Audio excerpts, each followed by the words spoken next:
Hello everyone, myself Sandeep from codeKarle. In this video, we'll be looking at one of the most common interview problems being asked in product companies these days, which is how do you build a video streaming platform? Something very similar to Netflix or a YouTube, Amazon Prime, Hotstar, anything of that sort. So now let's look at some of the functional and non-functional requirements that we want this platform to support. Okay, so the very first thing is people should be able to come up and upload videos. Now those people could be individuals like you and me, or it could be production houses, who are uploading their movies and songs and all of that. But all of those people should be able to upload videos. Okay. Now, as a convention, we'll be calling all such people who are uploading videos as production houses throughout this video. Okay. Now, users, once they come onto our platform, they would have a home page on which they would see some most viewed videos. So they should be able to see that homepage with some of the recommendations, and then they should be able to search for a particular video, any movie or anything that they want to search for. Now, once they see the search results, they should be able to play one of the videos, whatever they want. Okay, so search and play is one of the features. Now, the thing is, these users could come from a wide variety of devices, could be laptops, could be mobile phones, could be wearable devices like smartwatches and all of that. So our platform should be able to support all of such devices that are on which it is possible to play a video. Okay. Now, looking at some of the non-functional requirements, the very first thing that is utmost important for any video platform is there should be no buffering at all. Now that sounds a bit ambitious, but at least we'll try to minimize the buffering as much as possible. Okay. Now what do we mean by no buffering? So what it means is the video should be available when the device needs to play, right? Which means that the server which is serving the video should be responding in very low latency and should be always available. So no buffering actually translates to low latency plus high availability. Okay.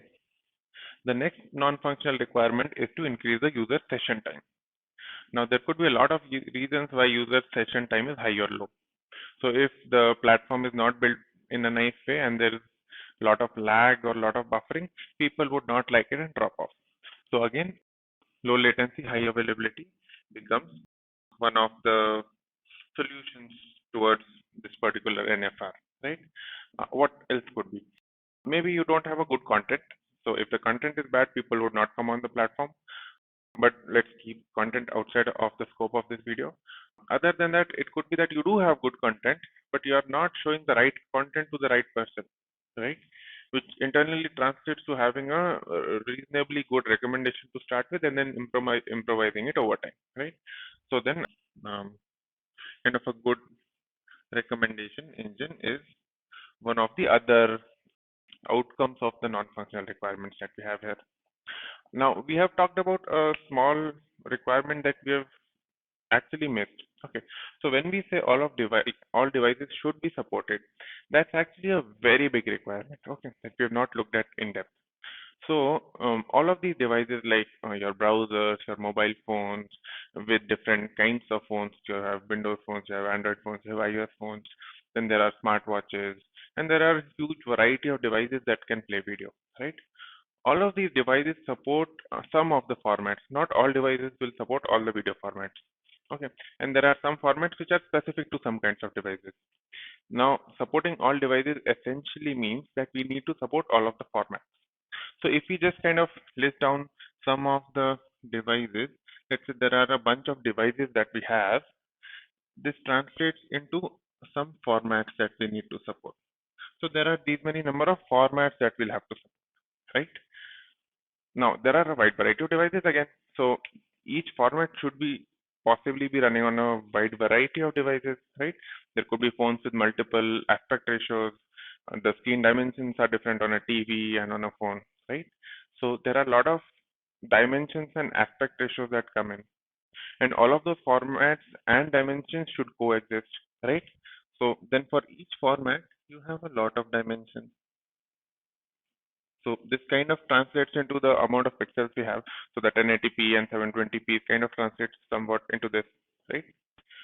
Now this clubbed with all of the kinds of networks that people are coming in, right? So if you're building a global platform, then people could come in from a wide variety of regions which have different bandwidths.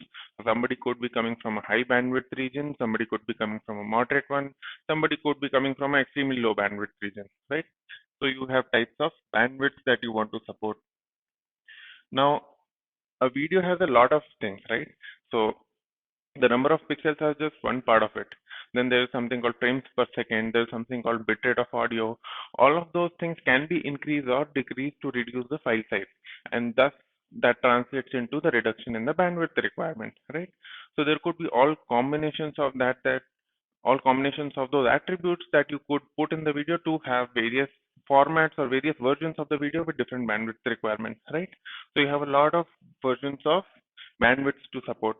Now let's just say that there are I formats, there are J dimensions, and there are K bandwidth options, right? So you have I into J into K number of types of users, which by the way could be a very big number. So you have these many types of use cases and users to handle, right? Now we look at how do we, easily handle all of these users in a generic way, so as to make sure that even a new kind of file format comes in, so it's easy enough for us to handle. Okay. Coming to the users of this platform, there are three consumers who will be using this platform. Okay. There's the client, there's the user, and then there's the production house. We'll go over each of them. So client is basically a device. Okay. It could be your laptop, it could be your mobile phone, it could be your smartwatch, could be any device that has a video playing functionality. And the software that runs within the client would be intelligent enough to do certain things. And that's the reason client becomes an important aspect to this whole solution. Okay. The second one is the user who is actually viewing the content on the client. Okay, so let's say I am viewing the video on your platform through a mobile phone. So my mobile phone becomes the client, I become the user.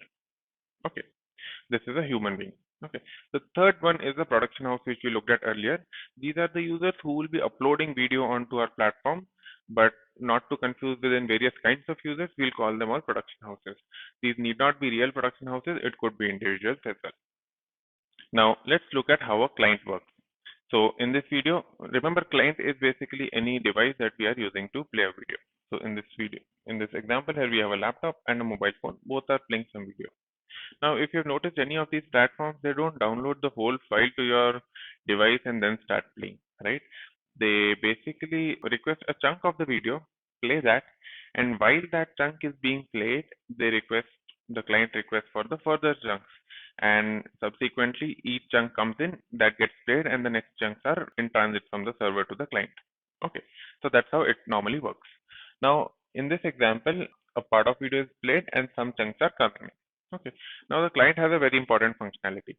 It basically first tries to figure out what device am I on and what file formats can I support.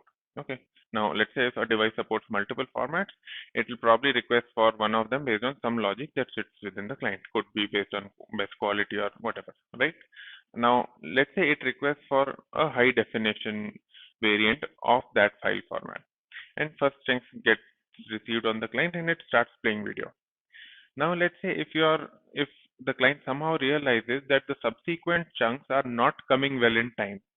Okay, let's say the second and third and fourth chunk are coming very slowly. It has not received them and it figures out that it will not be able to get the chunks well in time. It basically requests for a low quality version of that chunk, right? So let's say if you're playing a 1080p video, it will probably request for a 480p video now. Okay. What this does is it basically tries to at runtime figure out how much bandwidth I have, and basis that try to adjust the quality of the video. Okay, now let's say it plays a couple of seconds of video on 480p, and then it somehow realizes that I have a lot of chunks of 480p now, and then I can use high definition variant of the video. Okay, or download a high definition variant of a video. So then the next chunk that it requests, it will request it in high quality. Okay, so let's say it again moves back to 1080p, and then rest of the video, for example, plays in 1080p. Okay, so this thing is called adaptive bitrate streaming. Now there are libraries to kind of build this functionality, but most of these clients, which are applications that run on your TV and your phones and all the places, they have this kind of a logic built in to be able to improve the user experience, because it's always good to play a high quality version, but not at the cost of buffering, right? So as much as possible, all these clients try to maximize the quality as much as possible, but when they realize that they are not able to get enough bandwidth, they move to a low quality version. Okay, so this is all about adaptive bitrate streaming, and client is mainly just this. It mainly takes care of which file type to request and how to play the content. Okay, now let's look at the overall architecture of the whole system. But there are a lot of components in this video streaming application. So if I try to put all of them on the whiteboard at once, it will become a bit too cluttered and overwhelming. So what I've done is we'll look at all the components one by one in a sequential manner. And post watching this video, you can look at the overall architecture diagram. I've put a link of that overall architecture diagram in the description, so you can go and have a look at it. So now let's look at the overall architecture of the whole system. We'll first start with the set of services that are powering all the tools that are given to the production houses, and then we'll look at the other set of systems. A bit of a convention to start with. Everything in blue are the services that we have written. These could be web services, Kafka consumers, anything that we have built on our own. Everything in red is either a data store or a database or a cluster or something open source that we have consumed. Everything in green is end consumer. In this case, it happens to be a UI that is given out to the production houses for uploading and managing the content. Everything in black would be load balancer. It is said as load balancer, but it is load balancer plus an authentication and authorization layer in between, which authenticates all the API calls that are coming from the outside world into our system. Okay, so that being said, let's look at how the business flow works. So the very first step of the whole flow is somebody coming onto this UI and uploading a content, right? Now, there are multiple ways in which a content can be uploaded. For a small video, there could be an upload button wherein somebody is uploading the file from their own disk. That can work out for a video for a couple of minutes, but for movies, that is practically not possible. So the raw files that the production houses would give out for a movie would easily be 20, 30, maybe 40 GBs big, right? Because these are the most highest definition content with a good audio quality and all of that. And then that will be later transported into different kinds of formats, right? So that has a lot of information, therefore a very big size. Upload doesn't make too much of a sense there. So ideally, the way it would probably work is they'll probably have a SFTP server running somewhere on their side, wherein the content would be present. They would just give a link to that SFTP server, some username, password, and let us do all the work, right? So assuming that's how it is done, so this UI for production houses will talk to this asset onboarding service, gives it a URL, and asset onboarding service would then call up wherever that content is hosted, maybe another S3 bucket, maybe some SFTP server or wherever, right? And pull the content and put it into its own S3. So the data store that we are using for hosting the videos is an Amazon S3. That's kind of a cheap database, you can think of it if you are not aware of what that is, and that is generally used for storing images, videos, any type of content, right? We are using a Cassandra as a data store which contains all the information about all the videos. So a video would have some information about who's uploading it. It would have a description, a lot of images probably attached to it, maybe some thumbnails, and large variety of tags and a lot of other information, right? So all of that would be stored in a Cassandra. Okay. So what asset onboarding service does is it starts pulling from the source, uploads it into S3. Once the file is in our Amazon S3, then there are a lot of steps that we need to do. Okay, so asset onboarding service would then send out an event into Kafka saying, I've taken the file and put it in my S3. Now whoever wants to do whatever, go do your job. Okay, so there the part of asset onboarding service ends and it sends an event into Kafka. Now, there are a lot of consumers that are sitting on this Kafka, right? One of the consumer is the content processor.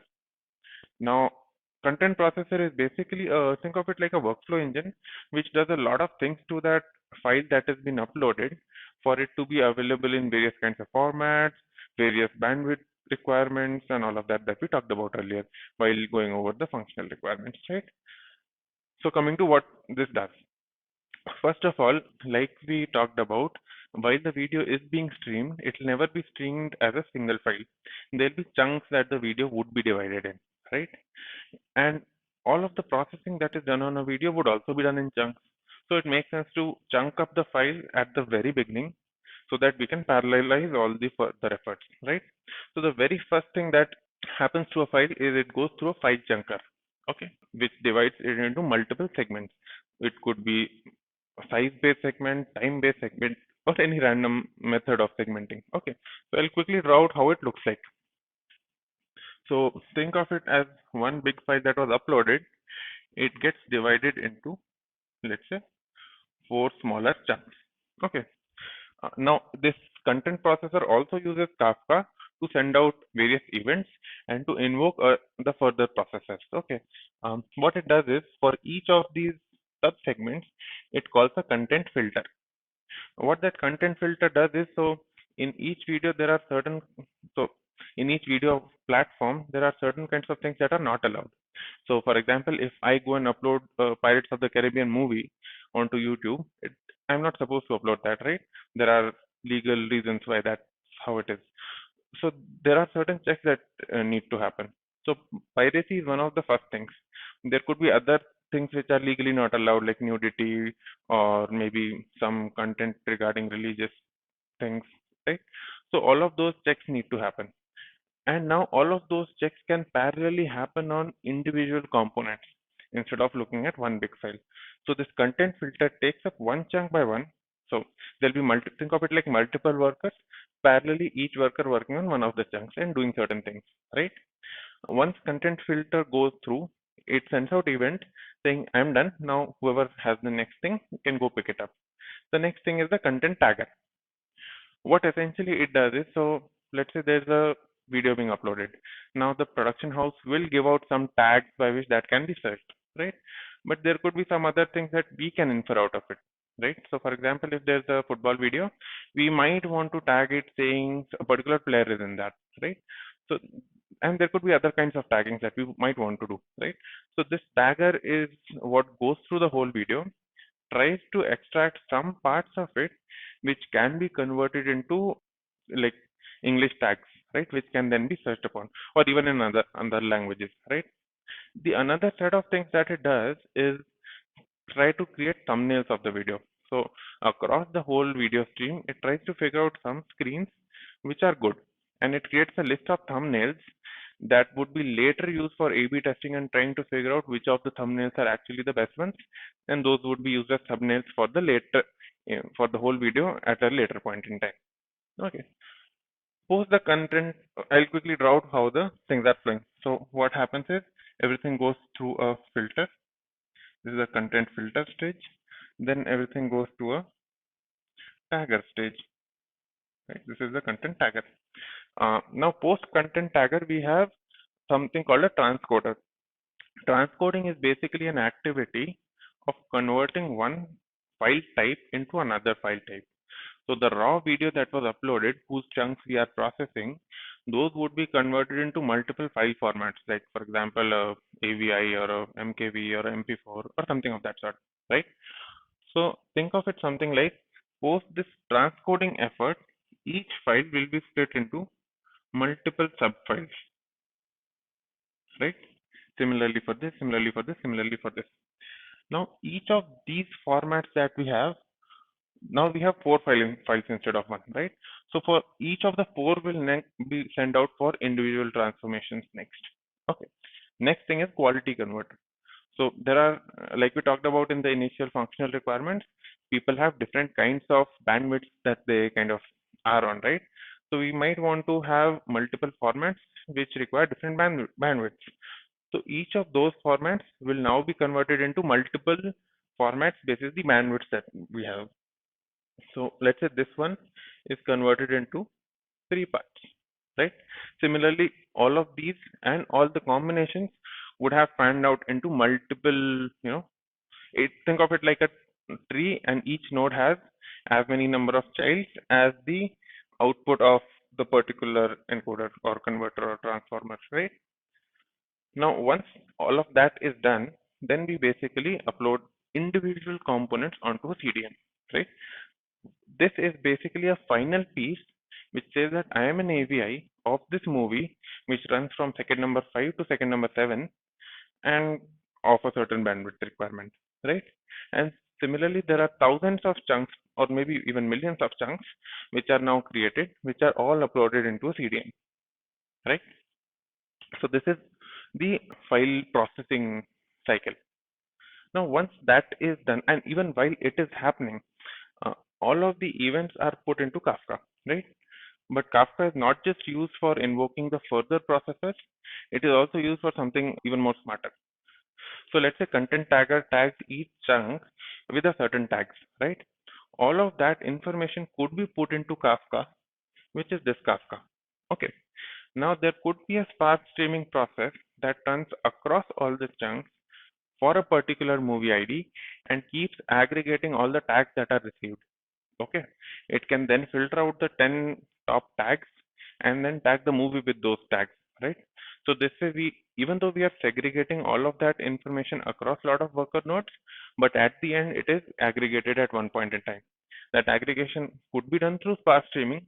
It could be done through a lot of other ways, right? Think of it something like all of these pieces are individually getting aggregated and then all the other sub pieces are getting aggregated at the next layer, right? It looks like a map reduce. It could be implemented in either way you want. Now, post this, the work of content processor is complete when it is uploaded all the chunks on the CDN. So this is one of the CDNs that we are using, which has all the information. There will be more such CDNs that we'll talk about as and when we proceed. Okay. Now, when all of that is done, right? Again, even when CDN upload is complete, it will send out events into Kafka. There will be an asset service that will be reading all of these events. Okay, because somewhere we need to keep a track of what is happening with the whole movie, right? How many chunks are there, which chunk is in which status. So all of that is being handled by this asset service and it is storing all the information about all the chunks into this Cassandra. Okay. Now, once it identifies that everything is complete and all the chunks have been processed completely, it will send out a notification through, again, routing through Kafka via notification service to the person who has actually uploaded the image saying your movie is now processed. Because this process is not something which will be completed in seconds, right? So the person will give a URL from this UI, click a submit button and go away. Maybe a few minutes, maybe an hour later, when the whole of the process is complete, you will get notified that this process is done, right? So other than notification, there are a lot of other consumers that are also running on this Kafka. Search consumer is one of them. Similarly, there'll be a lot of other things. We'll go over them in the subsequent section. Now, let's talk about the services that are powering the user-facing products. Users are the people who are consuming content on our platform. So one of the very first interactions that we have with the user is when they try to log in, right? So, and this login could happen from a bunch of clients, could be from a mobile application, could be from a smart TV, web browser, anything of that sort. But we'll assume all of those are coming through this one product called user device login flow, which talks to user service internally for authentication. Now, the responsibility of user service is to be the source of truth for all user related information. Okay. This user service sits on top of a MySQL database, which has all information of the user like name, email address, contact information, country they are coming from, their interests if they have given any. It could also have information about subscriptions if we have a subscription based model. Okay. Now it uses a Redis as a cache. Now what will happen is a lot of times a lot of other services in the ecosystem will call user service to get information about a particular user. Now user service could potentially call MySQL all the time for all the requests, but that's probably not an efficient choice, right? We might as well cache that user information because that is not changing very frequently. And for caching, we'll be using a Redis where the key would be a user ID and the value would be the payload of the user information. Okay. So to give you an example of when this would happen, so probably a search service would call a user service to get user information so that they can filter out certain results. So some search results would have an age restriction, for example, or some search results would be applicable only in certain countries. So for all of that information, user service becomes the source of truth. So that's mainly about user service. There's one more thing that it does. So each time a person tries to log in, we would want to store some information about the device and the geography that the person has come in from. Okay, and we would be sending it to a Kafka for analytics. Now, what kind of analytics can happen? So, just to give you a rough number, I don't know how true is that, but I've read somewhere that more than 40% of the users of Netflix believes that they share credentials with their friends and whatnot, right? Now, if we are building a subscription-based model, we would probably not want that to happen, right? But before figuring out that it should happen or not, we need to figure out that it is happening, right? And how could we figure out that if the same account is being logged in from a lot of devices and from different geographies, it probably means that either the person is traveling a lot or the credentials are shared with others, right? Similarly, there could be other kind of user profiling that could be done on top of this data. And this data will come through device fingerprinting via user service all the way to Kafka. And then there could be whatever analytics that needs to be done could be done on top of that data. Good. So the next thing that the user does after login is basically get to see a home screen. And on the home screen, they should be able to search something. So that is basically powered by the homepage service and the search service. Homepage service is the one that gives out the data that would be rendered as soon as the person has logged in, which is the first screen that the person sees. And if they are searching something, that would be powered by search service. Now, functioning of both these services we'll probably look at in the next section, but basis the results of these two services, we would probably want to do some analytics on top of it. So let's just say that we have a UI, something like a YouTube or Netflix, for example, wherein you see some categories and some videos within those categories, and then there's the option to see more videos within that category. And let's just say if our analytics says that a lot of people are actually going on that more videos and not clicking on the videos that are shown in the first page. That means that there is something wrong in the homepage service and it is not returning the best possible results to the user, right? And that needs some improvement, right? The same thing could be said about search service.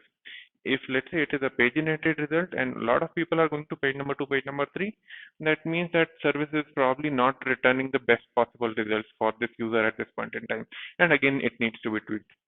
But to come up with this fact that we need to do some improvement, we need to have that data to have a look that people are actually going to page number 2 without clicking on any video of page number 1, right? And all of that would be done by this analytics service. So this is basically a user activity analytics service which gets feed from various actions done by users on the app or website or any client, and it sends it to a Kafka. And basis that, there could be some kind of analytics that we could do, which will then be used to improve the search results and the recommendation engine and all of those things. Okay. Now let's just say that a person has done some search and they've got to a video and then they want to play on it. So what they would do, they would probably click on that, get to a screen, click on a play button, however the UI looks like, and they expect the stream to start playing. Now, how does that work? That actually follows this flow, which is basically I'm abstracting it saying that it is a user device playing video flow. Okay. What that does is it basically makes a call to this load balancer to this host identity service. Okay. Now, remember the previous section wherein we took a video from a publishing house and then made a lot of chunks of it and uploaded it on a CDN. We actually did not upload it on just one CDN. We uploaded it on a lot of CDNs. Okay. So for example, let's just say that we uploaded it into a CDN in US and probably somewhere in Germany. Okay. Now all of that information about a video, its CDNs, all of that lies within this Cassandra cluster on which this asset service is, which we looked at in the previous section, right? Now this host identity service, it knows what video you want to play and where you are coming from. It will query asset service to get me all the CDNs that are available with this video, and given the location of the users and the location of all the videos that are there, it will try to come up with one of the CDNs that is responsible to play this particular video. Okay, so that's the main responsibility of this host identity service. Now this service could return two types of CDNs. One I'm calling main CDN, which is basically a repository of all the videos that we have. Okay. There is another CDN that we have, which I'm calling CDN optimized for local views, for a lack of better word. But it is basically a CDN which is geographic centric. Okay. So let's just say that we had two CDN servers like we talked about, one in US, one in Germany. Okay. And a user is coming from US itself. So they will be redirected to the main CDN, right? But let's just say there is a user coming from India. Normally, let's say if Germany is close by, they would get the CDN of Germany to talk to. But for some reason, let's just say that we have enough analytics and we get to know that people in India are watching a particular video a lot. Okay. We could actually host a CDN service in India and upload that video in that CDN. Okay. Now, all the users asking for that particular video from India would be given the local CDN to talk to, because that helps us to save a lot of network traffic, right? If you are closer to a server, you will get the response faster, thereby helping us improve on one of the non-functional requirements of low latency, right? Now, as a client is playing a particular video, there are a lot of information that we can capture about this interaction of a person viewing a video, right? So one very good thing that we can capture is how good a video is. So most of us don't really rate a video usually, right? We rate it thumbs up, thumbs down on YouTube, for example, only when it's extremely good or extremely bad. But normally we don't. But capturing a rating about a particular video is a very important thing for a video streaming platform, right? Because they can use that information for improving the search, for example. Now, one data point to proxy as rating is what length have people watched a video for, right? So if a lot of people are closing a particular video in 10, 20, 30 seconds, it's probably not that good. But if a lot of people are watching more than 90% of the video, they're kind of giving a signal that it's a good video, right? So these are again some analytics that can be done basis how people are watching a particular video, right? And all of that is done by Stream Stats Logger service, which basically gets ping once in a while that person has watched this video till this point in time, and that again gets pushed into Kafka. And that can again be used to do some analytics, mainly to come up with a rating for a particular video. So now let's look at the remaining pieces of the architecture and how it all comes together. More importantly, in the previous two sections, we had put in a lot of events into Kafka of various types. Okay, now we'll try to understand how each of those events is helping us and what information can we extract out of it and how it will help us to enhance our whole system. So one of the events that asset service publishes is the onboarding of a new video, right? So whenever, remember sometime back we talked about that whenever a new video is being added, it is divided into chunks, then it goes through a workflow, and at the end it gets uploaded into CDN. And once that whole process is completed, asset service pushes an event into a Kafka saying now the video is ready, right? What that means is now the video is ready for consumers to see it. And how would the consumer see it? Only when it pops up either in their homepage or in their search results, right? So essentially what we need to do is make this video available for searches. So that event that was pushed to Kafka would have a lot of information about the um, whole movie, right? So let's say information like cast crew, some description, some additional attributes, right? So what we'll do is, so there will be a search consumer service which will be listening to that topic where that event was published. It will pick up that event. It will convert that event into a format that it wants to. So think of it like it can discard some of the fields. It can create some new fields also. So let's say if it has a particular tag, which might mean that we need to do a age filter, it might add a flag into that JSON saying I want to do an age filtering, right? And post all of that data massaging that it has to do, it'll put it in its data store. Now we are using an Elasticsearch here. Why Elasticsearch? Mainly because we need to do a fuzzy search here, right? Now why fuzzy search? So again, if somebody wants to search for Pirates of the Caribbean, it has a long name, probably somebody will do a typo, right? And spelling mistakes is fairly common when it comes to searches. So instead of returning back no results, we might want to do a fuzzy search so as we are still able to identify that there's a spelling mistake, but the user meant that he wanted to see Pirates of the Caribbean, so we'll give them the search results aligned with that, right? It might also help us to do a type ahead suggestion, something very similar to what Google Auto Suggest does, right? So and all of those features are provided by Elasticsearch out of the box. So that's the reason Elasticsearch makes perfect sense over here. So this is basically the ingestion into Elasticsearch flow. Now on the other side, when a user is actually trying to search for a movie, what he'll do is he'll follow this flow wherein they will come to their home screen, they'll type something in the search box, it comes through this load balancer to search service. Now the schema is shared between search service and search consumer. So both of them understand what data is within Elasticsearch and how it is maintained and what fields mean what. So it would be able to search for that particular string on all the fields that are important enough. So for example, a person might want to search by Pirates of the Caribbean or by Johnny Depp or by some other attribute, but all of that should return the same movie, right? And that can happen if the search happens on maybe 4 or 5 fields or maybe more, right? So this particular piece would be taken care by search service. Now let's say search service gets some response from Elasticsearch and it gets to know that there is a particular flag which says that I need to do a age level filtering on the user who's searching for. What then it will possibly do is it will query the user service and get the information of the particular user, right?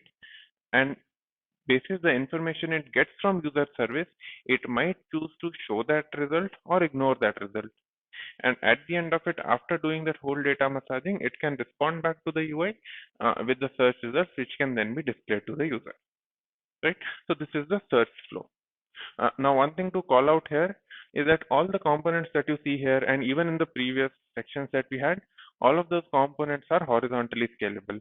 So let's say if there's a traffic increasing in one of them, we need to just increase the number of machines into that particular node or that particular service or that particular data store, and things should, work just fine. Now, coming back again to the content processor, which was the workflow engine which was executed when a new video is added, it had a component called content tagger. So all the chunks went through content tagger and it had the logic of parsing the whole video and extracting some tags out of it, right? Now let's just say there are thousands of chunks which are individually being processed, and all of those information about tags in each chunk is being put to Kafka. Now let's try to understand how would that get aggregated and how would that be stored back again, right? So assuming that information again comes to Kafka, okay, there will be a Spark streaming cluster running which will be listening on to the topic where all the tag related information is being passed through, right? That information would have a movie ID, a tag information like a tag name or something, and probably a chunk ID and some additional information like how many chunks are there, so that it is able to identify that everything is processed, right? Now what it will do is it will keep polling all of the information, and maybe it'll look at previous 1 hour of data or half an hour of data or some time frame and do a simple reduce by key wherein a key could be a movie ID. What essentially it does is think of it in the SQL world something like a group by movie ID and count of tags and group by tag as well, right? So it gets to know that for a movie, what all tags were present and how many times each tag came in. And then it could do a order by count star and then select a top 10 or top 5 or something of that sort, right? So this cluster just in itself should be good enough to identify that given a movie and all the events about all the chunks and their tags, which are the top 5 or top 10 tags in that movie, right? It could then send back the same information to Kafka, which could then be read by asset service, which could then be persisted back in the Cassandra data store that it uses, right? So this was one more event that we covered. Some additional thing that we did not talk about when we were discussing asset service was why are we using a Cassandra here, right? So Cassandra is a database that can handle massive amounts of reads and massive amounts of writes, and that is because of the way it is being designed. Okay, so Cassandra follows a no master kind of a strategy. So it has a ring of a lot of nodes, wherein each node stores some part of the data, and each node knows that what particular data is residing in which node. Okay, now assuming that kind of a structure, if we want to handle more amount of data, all we need to do is to add more nodes in the Cassandra cluster, and it should be able to handle more data. Now, what is the volume of data we have? So, if we just go by some metrics, YouTube, for example, has a bit more than a billion videos, right? In our case, we have not only videos, but also information about chunks, right? So, we have like probably a billion odd videos and probably thousands of chunks in those videos, right? So, that is a massive amount of data. And Cassandra should be able to handle that without any load. Okay.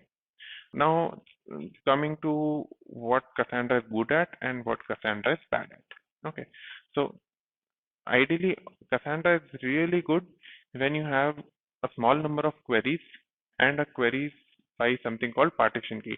Think of it like a namespace wherein data is categorized.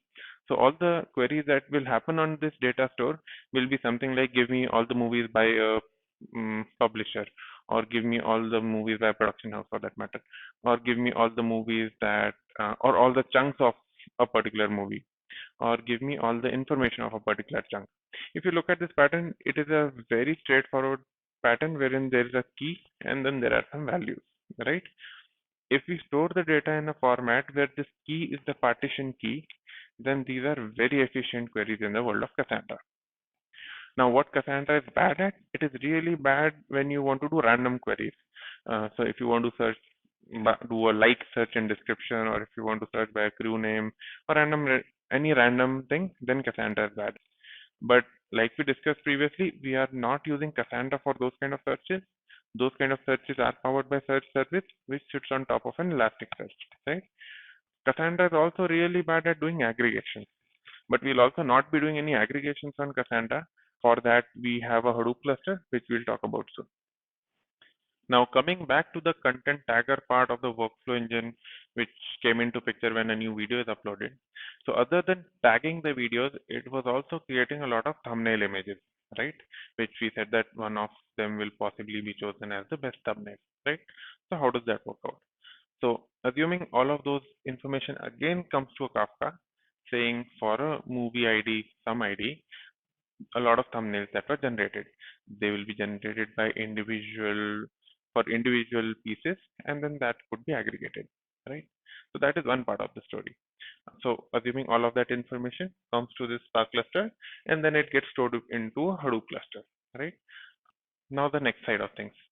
When the search results are shown to the user, randomly some of the thumbnails would be shown to some of the users, right? What we could now do is remember the user side of things where we had a home screen service, a search service, and an analytics service. Analytics service was sending out various events into Kafka about the performance of search and about the performance of search results and the results of homepage service, right? This could also bring us information about which thumbnails work best, right? So let's say if there are a particular thumbnails on which we get a lot of clicks, and there are certain thumbnails on which we do not get a lot of clicks. Now both these information of all the thumbnails and the performance of each thumbnail would be joined together to figure out which thumbnail is the best one for a movie, right? And that thumbnail should be shown. So this is one of the ways which you could figure out a best thumbnail. Now you can take it one step further. You can say that, okay, I do have that data in Hadoop of all the thumbnails. We'll put the data of analytics service also into Hadoop, saying I have a log of which thumbnails got what kind of views for what kind of users. Okay. Now, instead of just finding one best thumbnail, we could run a machine learning model on this, which kind of tells us that for which kind of user, which thumbnail works the best, right?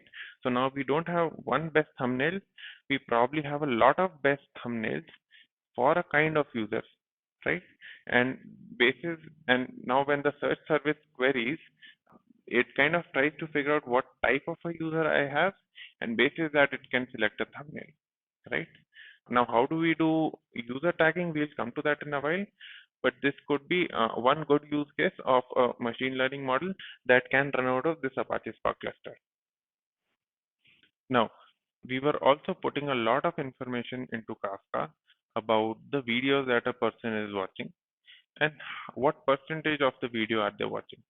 So what we said was, if a person is watching a video for a very short time, we can safely assume that the person does not like a video. Or if the person is watching a video for a very long time, we can assume that the person is liking a video. So because we did not have a functional requirement of adding a rating to a video, therefore we do not have this information in a very first-hand model, but we can use this time duration as a proxy for rating. So let's just say that we convert this into a numerical value of 1 to 5 and try to give a rating to a video that a person would have potentially given based on the time they've watched, right? Now think of it for a lot of videos for a lot of users. So there are too many users giving ratings to too many videos, right? Now all of this information also comes into this Kafka, right? Now what could we do? First of all, we could just simply classify users into groups. We can say that if a person is liking certain kinds of videos, they possibly fall into some category or they possibly like some genres, right? Let's say if a user likes Mission Impossible and Matrix, for example, they do like action movies, we can possibly say, right? So this is kind of a user classification we are trying to do. Okay. Now, once we have this information about a particular user and we are able to classify them against a couple of genres, we can store that information into Cassandra because then this information would be used for a lot of other things like recommendations, right? But this is one kind of things that we have. The other input could be the searches that the user is doing. So if a user is searching for, let's say, Back to the Future, the person is telling you that he wants to see that movie. Whether you have that movie in your data store or not, but it is still good to know what that movie is about because that will still give you enough information about the user, right? So all of these can also be a part of user profiling information. And basing these lot of data points, we should be able to classify users uh, in into a couple of genres that they like, right? So this is basically a part of user classification. Now we could say that if a person likes action movies, and let's say the best movie in action is, for example, again Mission Impossible, then the person is very likely to watch Mission Impossible because they like action movies. So this could be a way of recommending movies to a user, right? So this becomes a recommendation engine, which you can see right here. So the same data which comes to Kafka flows into your Spark streaming, gets stored into Hadoop. There is some analytics done on top of it, some classification. It would not be a very simple mathematical thing. It could very well be a machine learning model, and that could kind of give us an input, right? There could be another set of things done. There is something called collaborative filtering. So let's say if user one likes, again, I'll use the same example, Mission Impossible and let's say Matrix and Back to the Future, and user two also likes the same set of movies. Now, if we have a user three who likes Back to the Future and Matrix, now we can very likely say because this user 3 looks very similar to user 1 and user 2, therefore he is very likely to watch Mission Impossible, right? So again, this is again a machine learning model. There are a lot of implementations of that. There is something called ALS, which is alternating least squares, which is one of the good implementations of this kind of a model. So we could use any of this information and either pre-calculate a lot of information about users or calculate it and store it somewhere or do something about it, right? Now, let's say if we pre-calculate, we could store all of this information into this Cassandra again, saying a user is likely to watch these set of movies.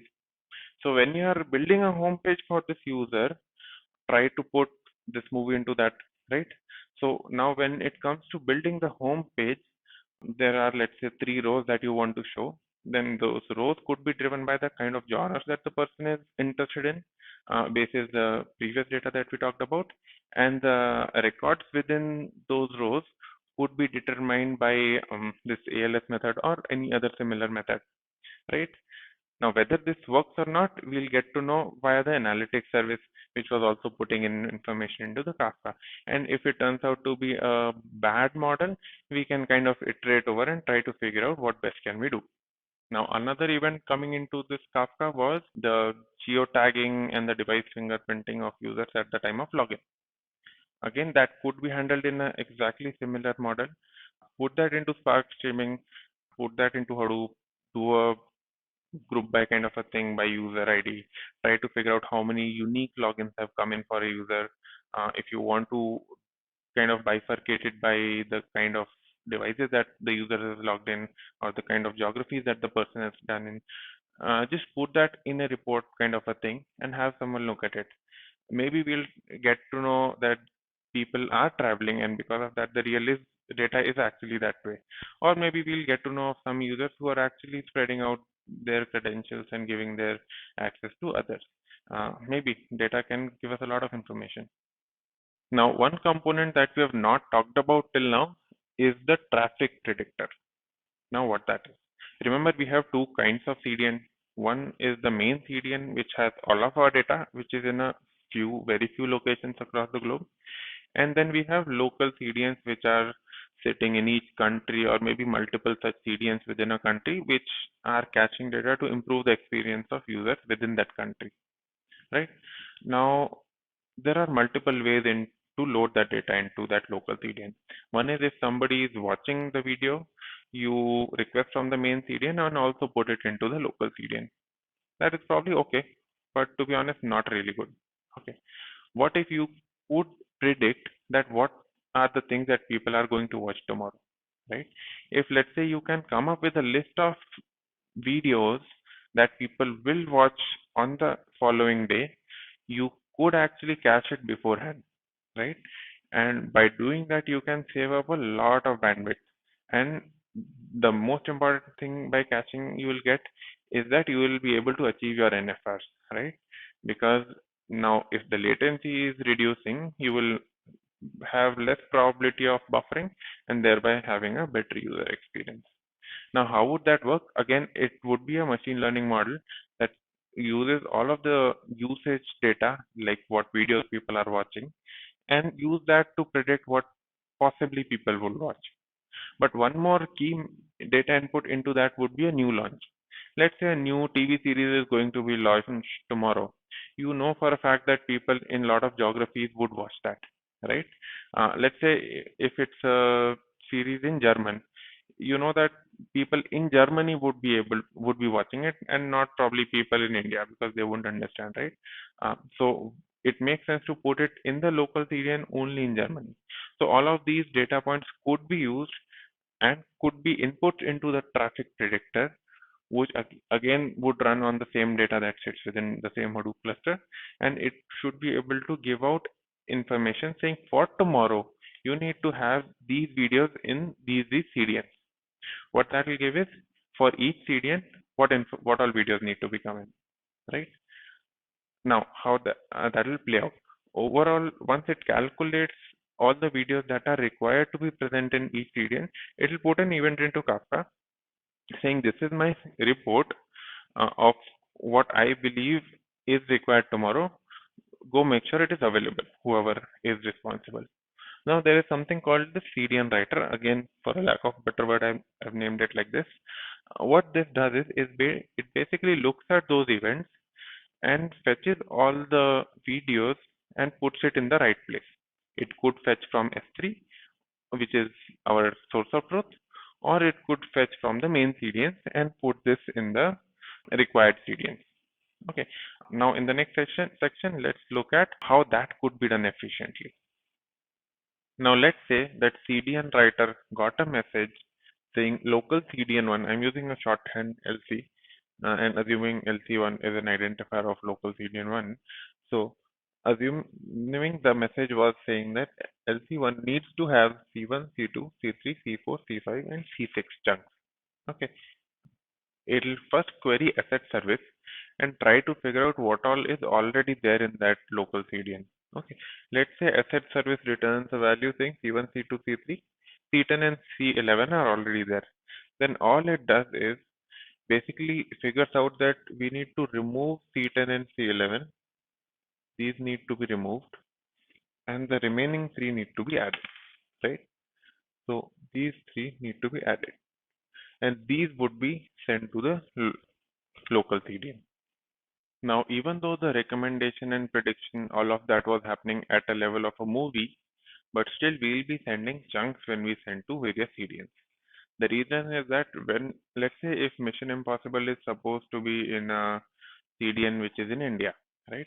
Now we don't need to have all formats of Mission Impossible in all possible bandwidths, right? Maybe certain formats have a higher prediction and certain bandwidths into that have higher prediction. So only those chunks corresponding to those particular formats and those particular bandwidths would be sent to the local CDN and not all of them. Okay, so now let's look at how is this data actually sent to these local CDNs. So let me quickly draw out the thing. Assuming there is this S3, which is the source of truth, right? And let's say there are a couple of main CDNs. Let's call it MD1 and MD2. These are our true copies which have all the data, right? Now, this is like a replica. We'll not have hundreds of these main CDNs, right? We'll just have a couple of them, right? But local CDNs would be a lot of them, probably a couple of them in each country, right? So when we have to send all the information, let's just say that chunk C1 to C25 was supposed to be sent in 5 CDNs, right?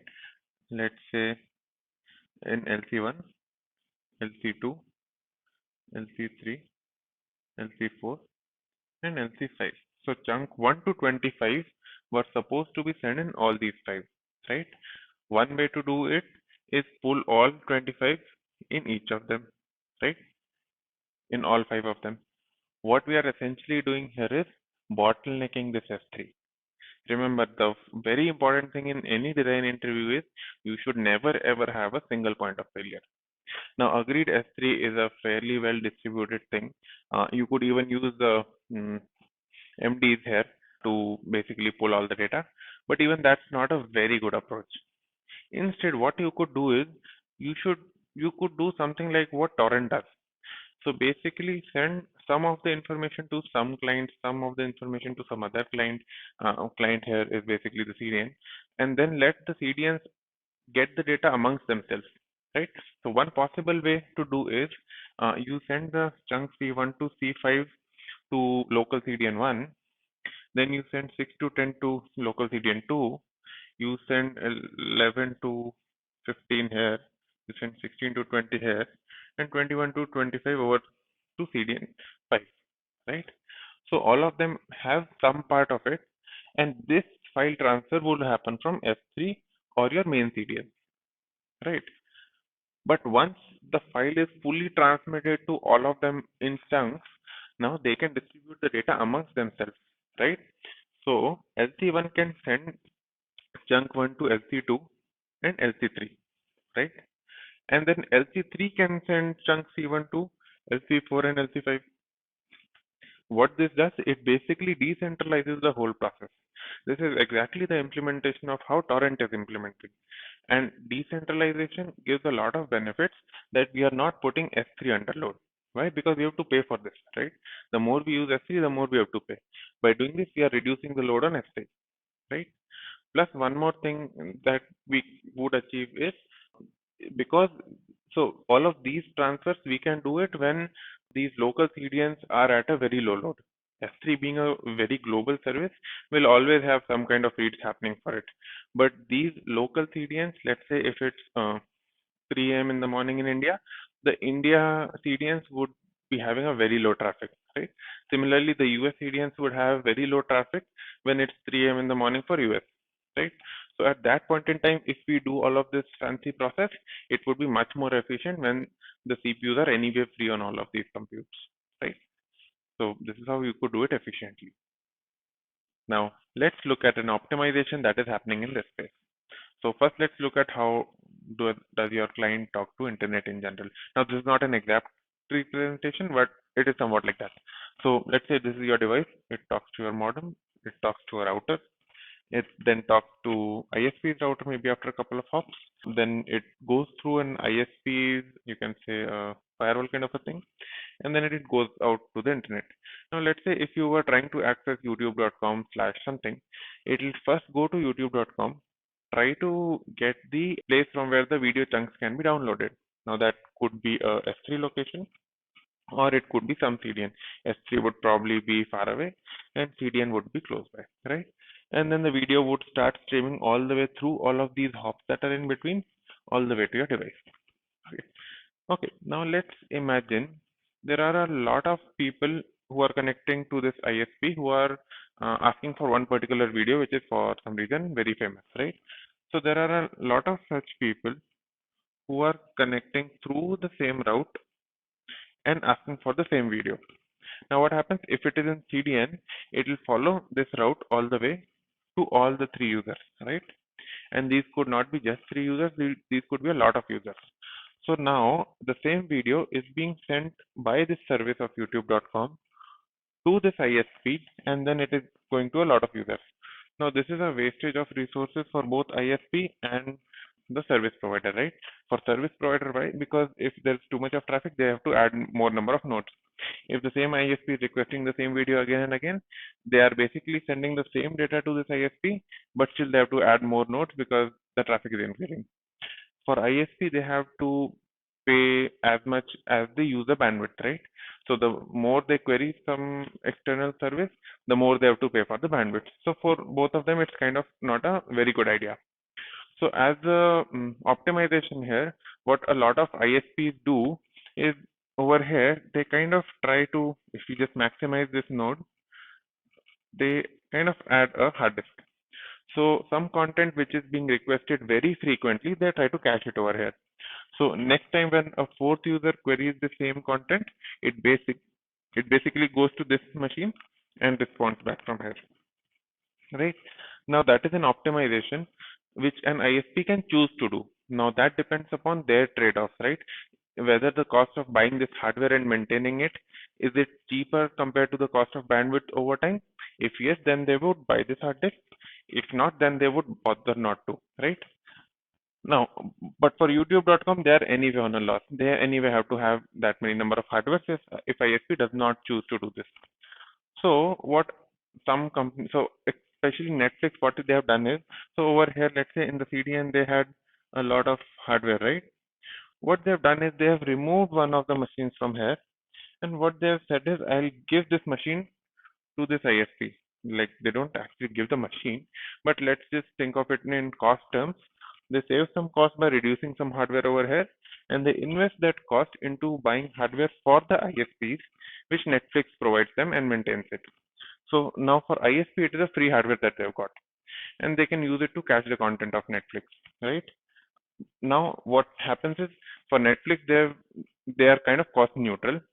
For ISP, they now get to save a lot of cost of bandwidth, right? Because they now have a big hard disk. And this is, by the way, not a small hard disk. These are like big disks which can store hundreds of terabytes of information, right? Now, if you look at a user, for user, it is definitely beneficial. Why? Because they are getting most of the content delivered from right here. So it helps us in a lot of functional requirements. First of all, extremely low latency because just in a couple of hops you are getting this data, whereas otherwise it was probably a lot of hops, right? And then extremely high availability. Why? Because let's say there are a bunch of earthquakes everywhere around the world and a lot of data centers got damaged. Even then you would be able to kind of see this video, right? You might not want to see a video at that time, but that's a different story. But overall, everybody in the ecosystem is kind of having a benefit if people choose to do so, right? Now for Netflix, it is called Open Connect, and these applications or the hardware is called Open Connect appliance, which they kind of install at the premise of some ISPs. But a lot of companies in the industry are kind of trying to do so. So this is something not really a part of your design interview as such.